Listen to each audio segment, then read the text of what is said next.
I don't think it's like a good thing to measure by how much guilt I feel because I've never felt it, but I do realize that like I'm thinking about how much like I actually love God. I love Him more than I feel guilt. I don't feel guilt, but I still have I have other feelings that do show that I do love God.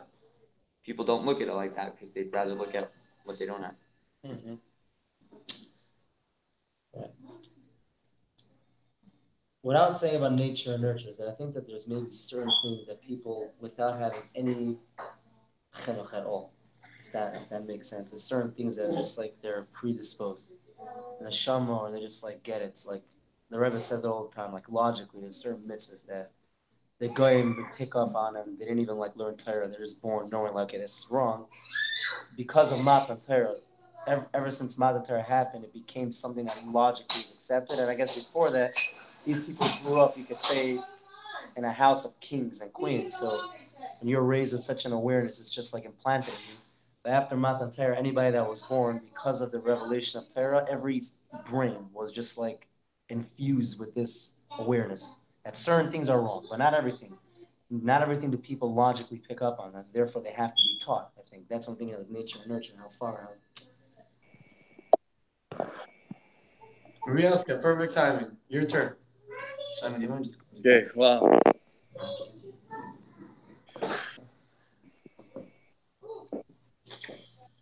go ahead, Ryaska. Basically, I didn't know. mm, I want to know, Sholem Schwarzberg, how many dimensions you are?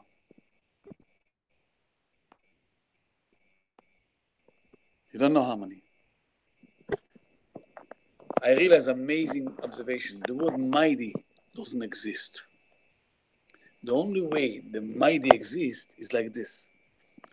If God gives me if my finger, my hand is everything can be, and more than this is mighty. Otherwise, Wow, that was powerful. Scott. I don't know what it was. Um, well, okay, so I think the only thing that I mean, it's a little complicated. I think that a child is born completely selfish, and it's got to learn care for others. And I don't. I think that's completely um, nature. Nature is a selfishness. Besides from that, I don't think there's any rule, and the idea of freedom of choice is based on Torah. That means you don't really have freedom of choice, from what I understand.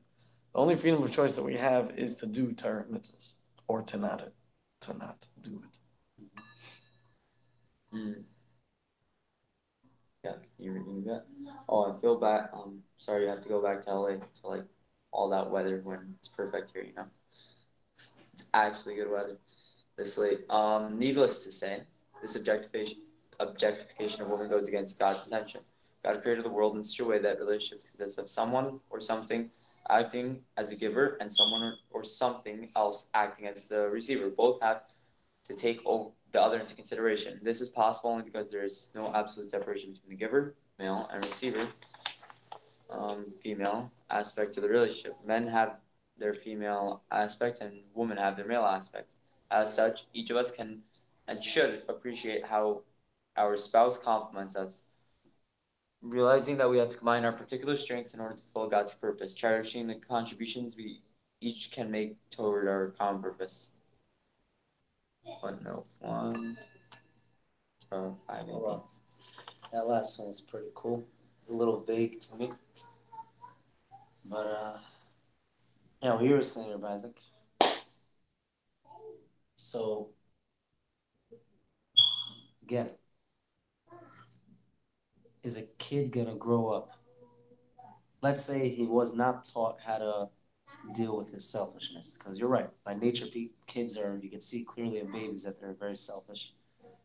Obviously, there's aspects of babies that we wish we had because they're also. I was just looking at my nephew in the eyes and he just looks at me. It's like there's nothing to be afraid of. He could look directly at me and smile and open up his mouth. And when I look at somebody else, I don't feel that innocence, not from me, not from them, but by him. So it's something pure, they're pure. But if they're not tamed and they're not taught and they're not given directions, what's going to be set in stone and what won't be set in stone? That's what I'm still trying to wonder. Rabbi Yaska. Hey, wow. Basically, what goes like this, I don't know, if I'm Pasach Elio, the word mighty, what is mighty? Mighty, what is stronger, more power invested? Mighty. Mighty doesn't make any sense. Or the word essence doesn't make any sense. Essence what? Essence what? A piece of flat of me, you say me I'm an essence. But how could you see the word essence, Bechal? So I tell you, mighty and essence is the same word. Essence means like this. That means God is now in a position that we will learn now, in a way that will never be, never will be. This is forever, such a forever now, what we do now, that the whole world exists because we exist now. This is mighty. Otherwise, nothing exists, and nothing is going to happen, and never is going to happen. This is mighty. Mighty, mighty, mighty. We are the mightiness of mighty God. I'll take your word for it, Rabbi Yaska. Thank you very much. I mean, I don't know if anything was actually explained there, but I understand that mighty is a necessary ingredient in the creation of the world. Seder, I like it. Um, so I have a thought. So when we say, right, a lot of people in the world say, like, don't like Yiddishkeit, for example, because we objectify women. That means that how come women can't put on tefillin? How come women can't be counted as a part of a minion? How come it's so different? Men or everything, whatever. So we all know that it's baloney, but here you see a classic case where I think, I want to get into it whenever I have the chance, but basically it means that I didn't get to my deepest self, to really me, just myself.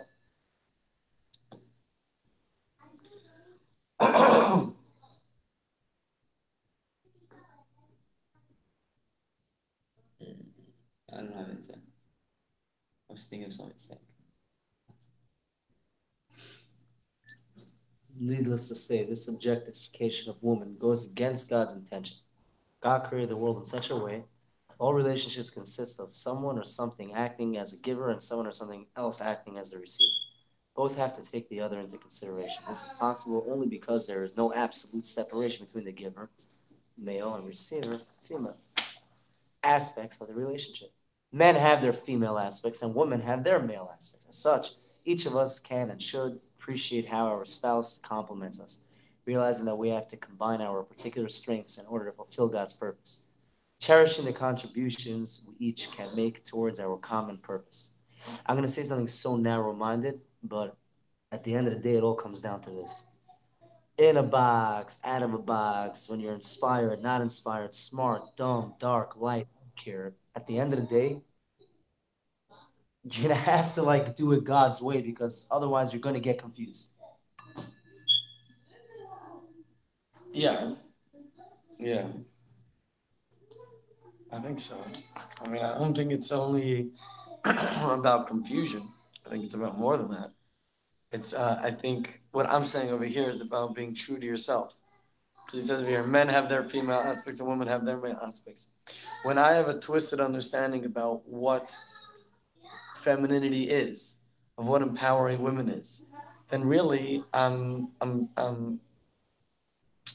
twisting and I'm not appreciating my female aspects as well.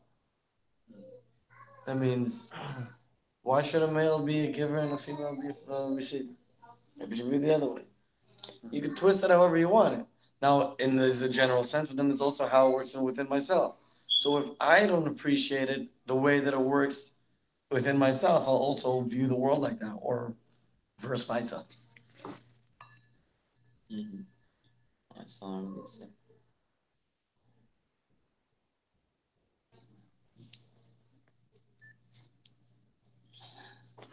Wow. You just passed? It's powerful. And my sister explained to me how, and sometimes my older sister explained to me sometimes there could be when people go whatever south with relationships, like men, are looking for men, or women are looking for women. So there's an imbalance spiritually.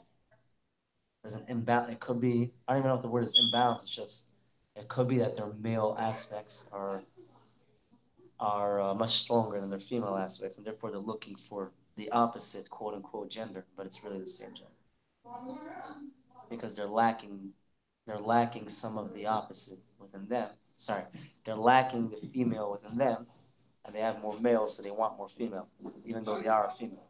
So I think that's what it means that, like, they're, I guess, yeah, that's a challenge, and that's their avoid their work on that. Yeah. Okay. So I mean, more practically speaking about myself and to myself, and I think after this minute we'll switch to a minute and a half. Is if I don't understand, if I don't appreciate myself to the ultimate degree, that means to really understand myself, then it's possible for me to come to other conclusions. So when you're saying, in the end of the day, box not in a box, whatever it is you're saying, that you're gonna have to listen to what Hashem says. I think that's only if I want to be um, completely honest with myself. That means to be in sync with my true self, and that everything fits the puzzle. Because then it actually fits the puzzle. If I denigrate women, it's just not gonna do it. Mm.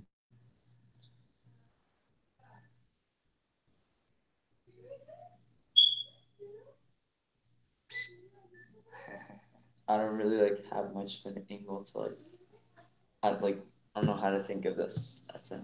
Like I have like my opinions, but not like nothing more to add on this. I think like again like going back to like the negative things that people do. I think everyone knows what's right or wrong, and like if you like a person could sit down with themselves and just think for 5 seconds and like they'll draw the conclusion themselves that something is right or wrong. Um, I don't know where I'm going with this. I just don't know how to do that. This is my turn. Kind of rough. I want to be, I want to be a yid. I want to be a chassid. I want to start serving God. It would be pretty cool. Like, I want to meet God. I really, really want to meet Hashem. Because I think I created so many different, like, I don't know, gods. Um, yeah, no one sees that because on the outside I'm a good faker. So I know that inside my head there's a lot of different gods that I created, and I think that my best bet, after everything, and I have a follow-up question, but I think my best step would be to meet God on His terms. They say that in AA, to like, I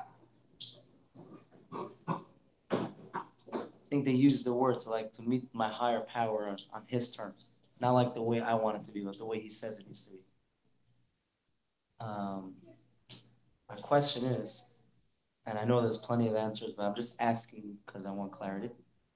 We spend so much time working with the youth or with children or with adults, and many times, and I've done the same thing. We just like after hearing everything, we just go and do the opposite. I'm the middle. Right. אני רוצה לעשות רצונך כרצונך, right? Lady pointed that out to me, Lady Lazinski, to do your will as your will. Yeah, that would be nice. That's I guess the point. But at the same time, it's all we'll go back to it. We're still human beings. We still make choices. We're still imperfect beings. And so, what is the actual trick? The actual trick is what am I doing now? Always, constantly. It's always the question. So it doesn't make a difference what happened even a second ago. Like literally a second ago. Right now, am I doing what I'm supposed to do? Does Hashem want me to do this right now? You're saying, I know everything, okay. Then I go mess up. Right afterwards, a classic example, you want to feel bad. Okay, then I didn't do what I'm supposed to do. That is the exact same not doing what you're supposed to do as the not doing you're supposed to do before. So what's the difference? There isn't really a difference. The point is for it to be done at any moment. I'm always making that choice. So yeah, in a way, you could not everything, but there are plenty of things you can sit down and have your own conversation with yourself, and you'll come to the conclusion that you'll know what's right. There's also doing it, and there's also not relying on your own. Mm-hmm. Yeah. Um.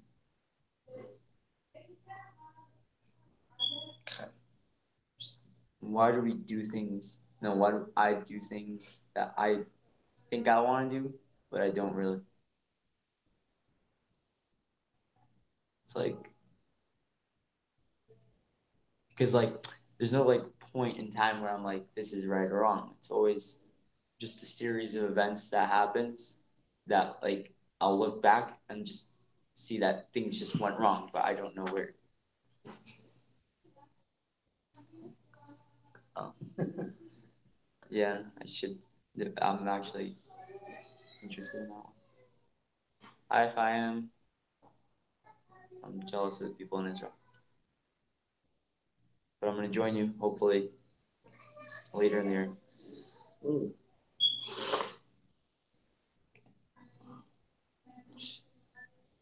Chaim's in Israel. That's all worth it. It's worth it, man. Wow. So you went to Hebron at the end. What a champ. In the best place in the world.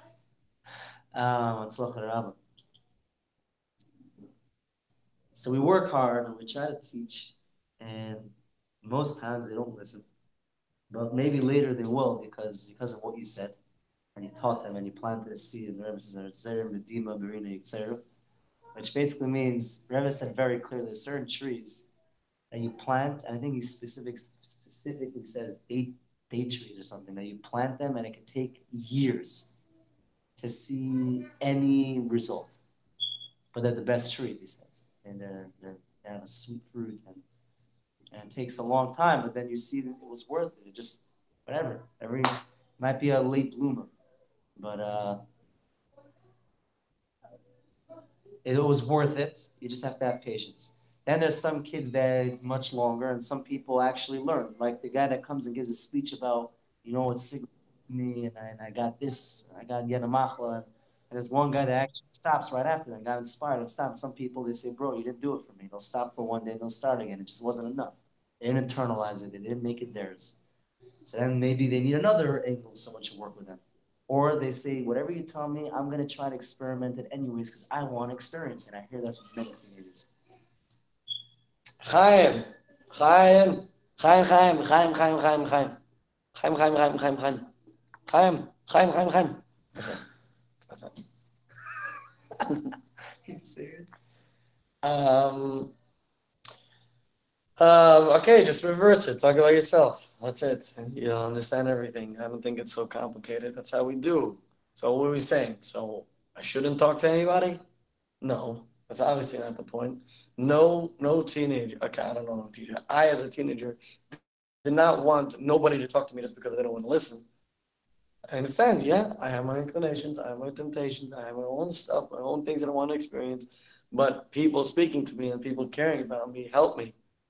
I mean, if not, I probably would have gone a lot further. Not probably, I for sure would have.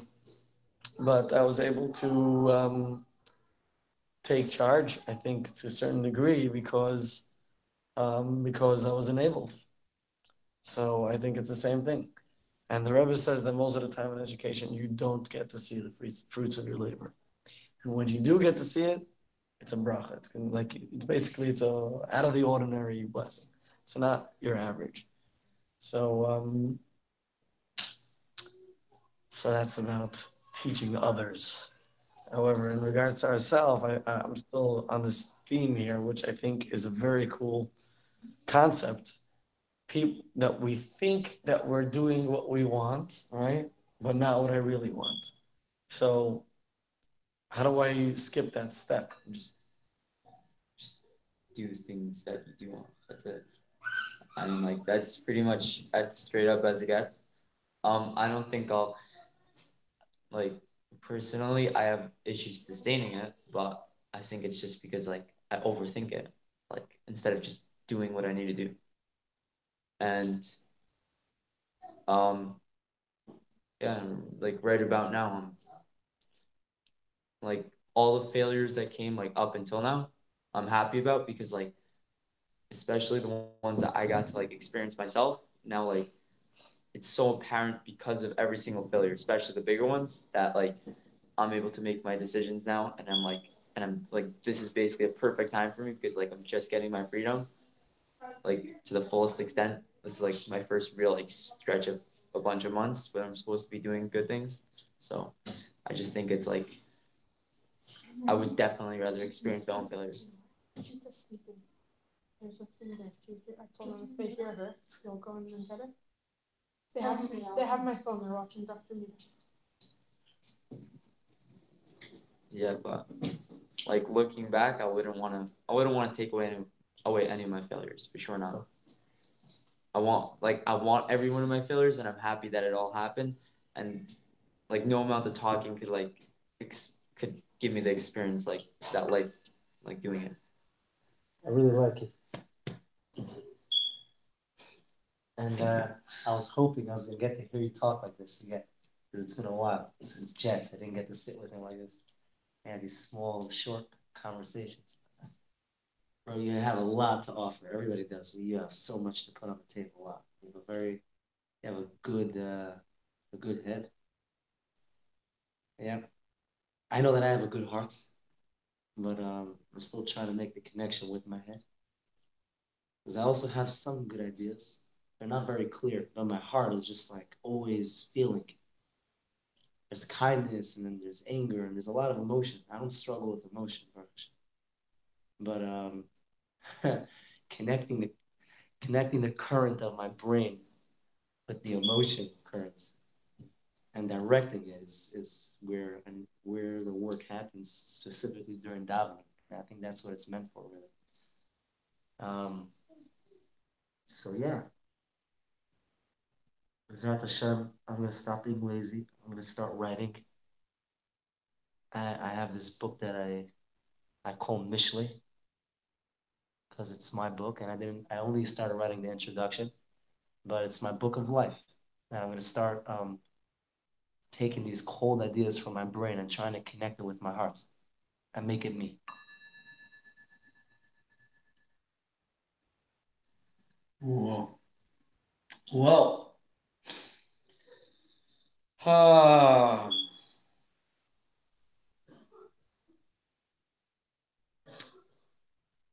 so if I have a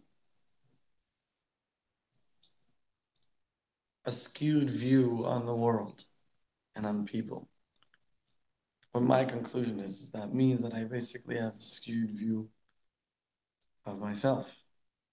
Um, and inconsistencies or whatever it is. So that's how, right? I can do something. For example, I'm going to take the femininity thing. I can completely strip women of their femininity by somehow fighting for them. Right? That's how it's possible for someone to just completely take away the gifts that women have by saying how men and women are the same, for example. Yeah, men and women are the same because we are both human beings. But we are very much not the same because one are men and one are women. Can't argue with that. Uh, Shami, thank you for the kind words. I definitely feel the same about you talking. But I have to warn you, I saw this meme online. It went something like along the lines of like that moment you realize that like the reason I had no motivation throughout my childhood is because everyone called me smart through like third grade, and then like now I just like relied on like me just being able to break out like when I'm older and just be successful, and then I realized I didn't like learn anything.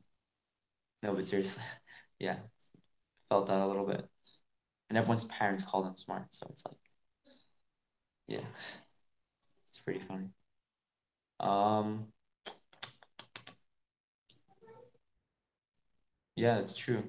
Um, I wouldn't even be like you can't make it up. Like what you just said, like I would think you're crazy if like it didn't happen, if it doesn't happen in real life. Like you're fighting for something and the opposite's gonna happen. Like you try to make that up with something besides this. To have a very creative imagination.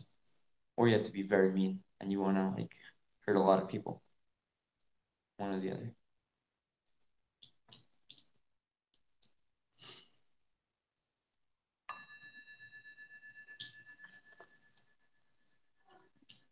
Yeah. I think what you said about complimenting kids, about that they're smart. So I don't know if that's like the meme is like real or it's a joke or if it's not so accurate. But you're supposed to definitely compliment kids on all their gifts. But you have to also let them know that God is smart. It's like you have a very good brain, you're a smart kid, but you always have more to learn. You don't know everything. And there's people that are older and they know more and they can teach you. So I think my little brother started picking up on that a little bit. I think at some point he thought that his brain is everything and no one else could tell him anything. He doesn't have anything to learn, but he started showing different. He started showing that he is a smart boy. He started showing that he could accept other people's stuff and admitting it. Yeah, we have a lot within us that needs to be unlocked. And like Isaac was saying, if I have a skewed view on the world and of other people, then it all starts with the man in the mirror. Um, what did I want to say? I was thinking also about cigarettes. They put those pictures and those warnings on it to like make you not buy it, but they only put it on it so that they could sell it. They want you to buy it, but they have to do that in order to get what they want.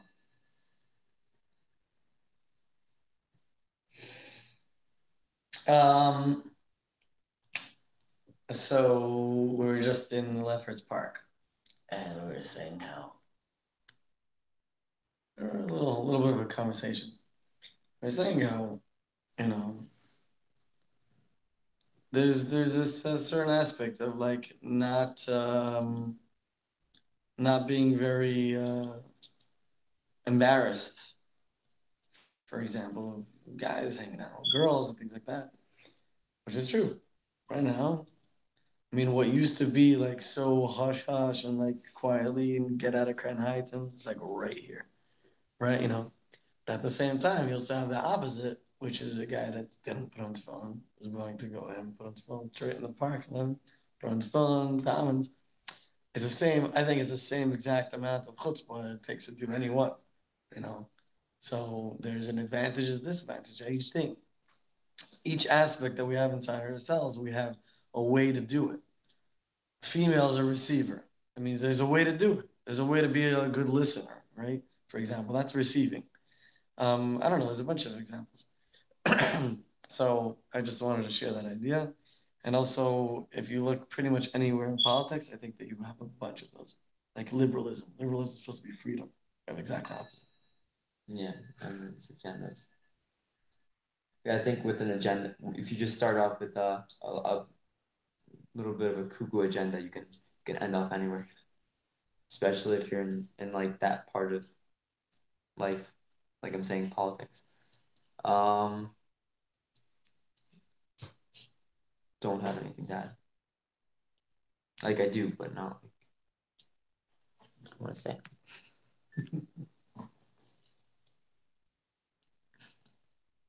Yeah, just I'm thinking a little about what you said earlier about like about wanting something. This is what I want. I should do what I want. What I really want. Is this what I really want? That's like it's deep. It's not like very clear for everybody. It's not very clear for me always.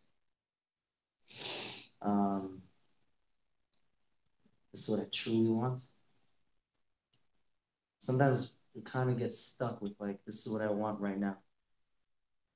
This is what's gonna give me a good feeling right now. When someone does something, and like say they're escaping from reality, or they're just doing something for pleasure,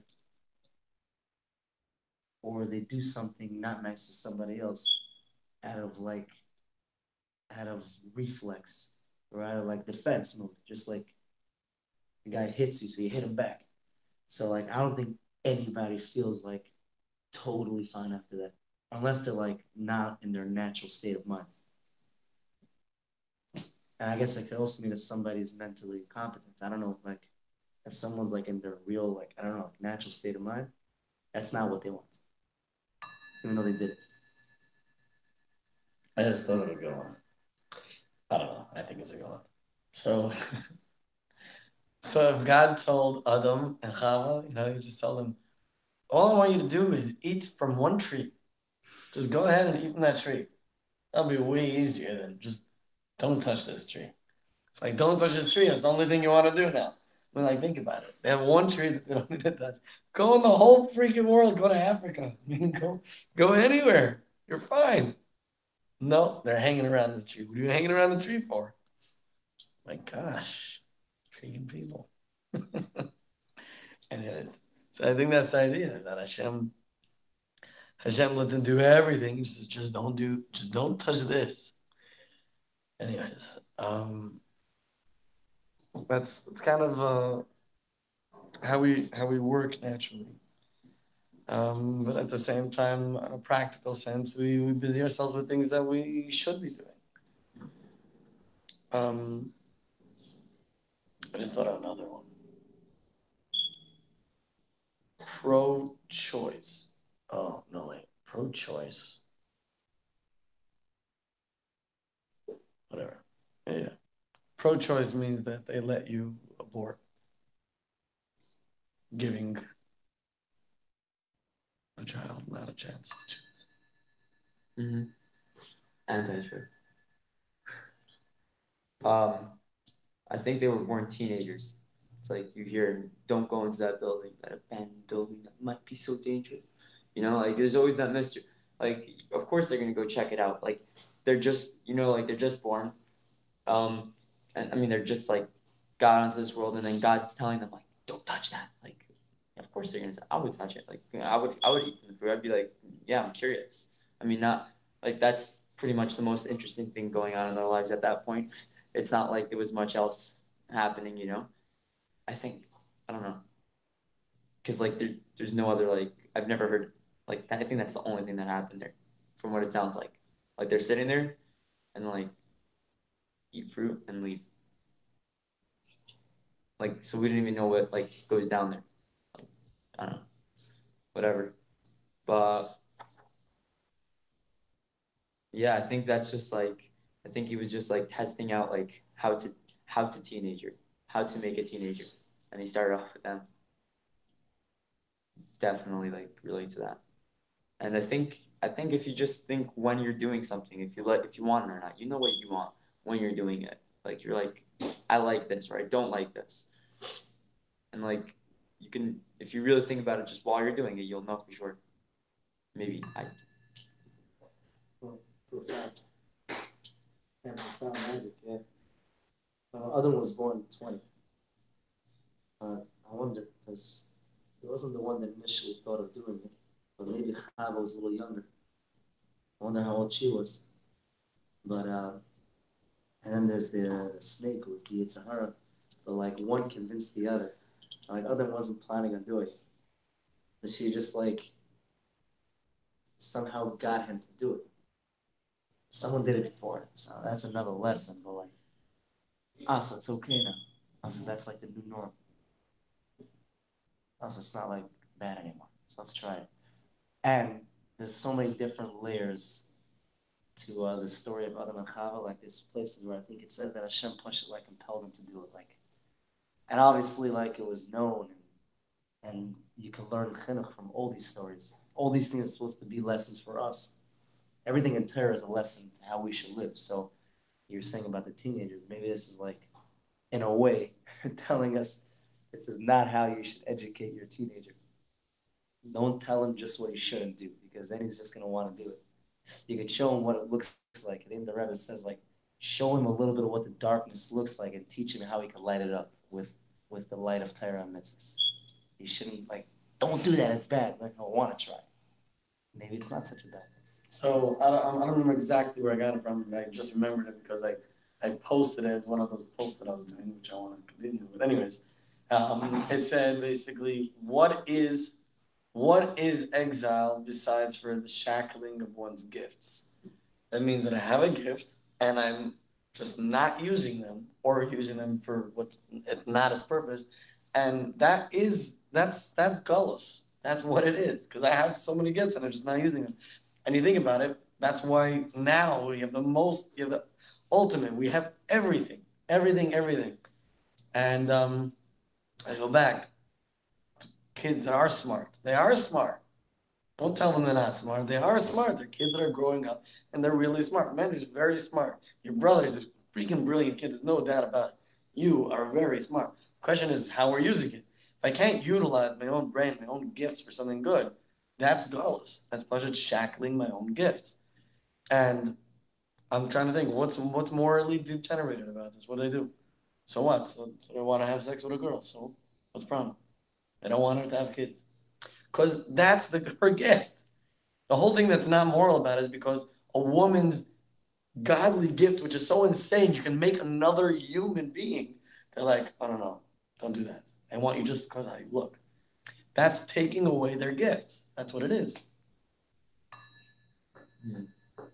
Kind of sucks that the gift has to be a painful process. But I guess that's the way it goes.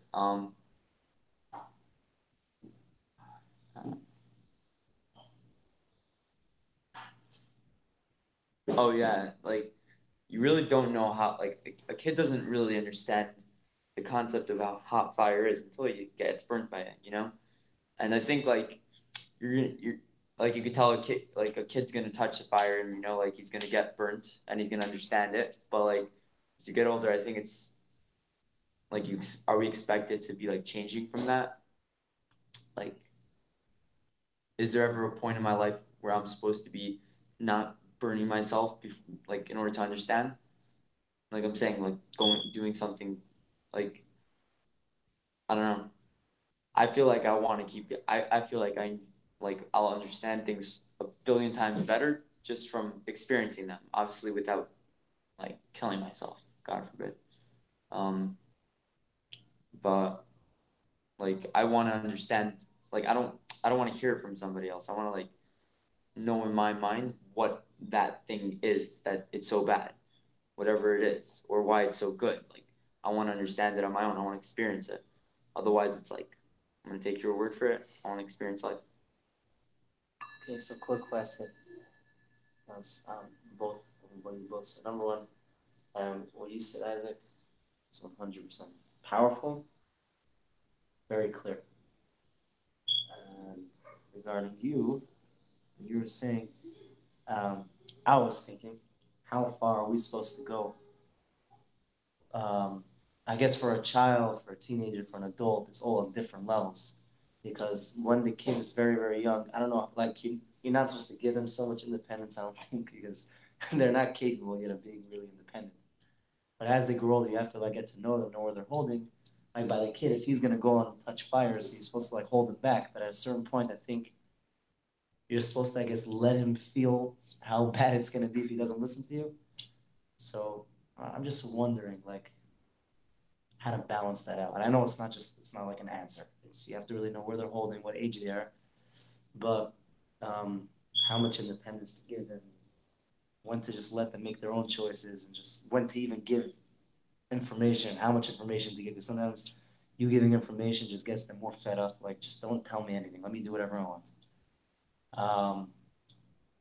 And to let them experience. Yeah, it's very clear. It's a nice, I like this stuff. It's very good. Consistency is key. Make it yours.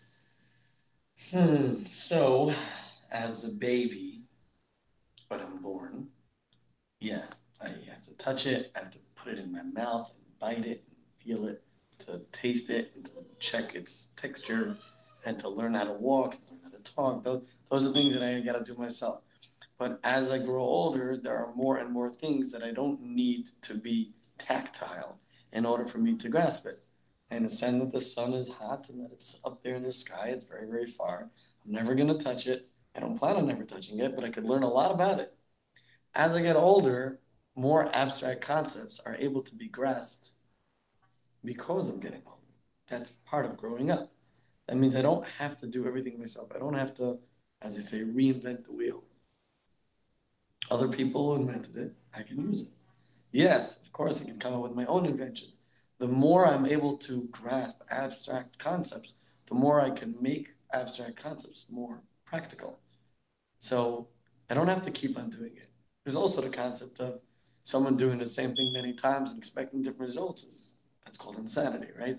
So, fine.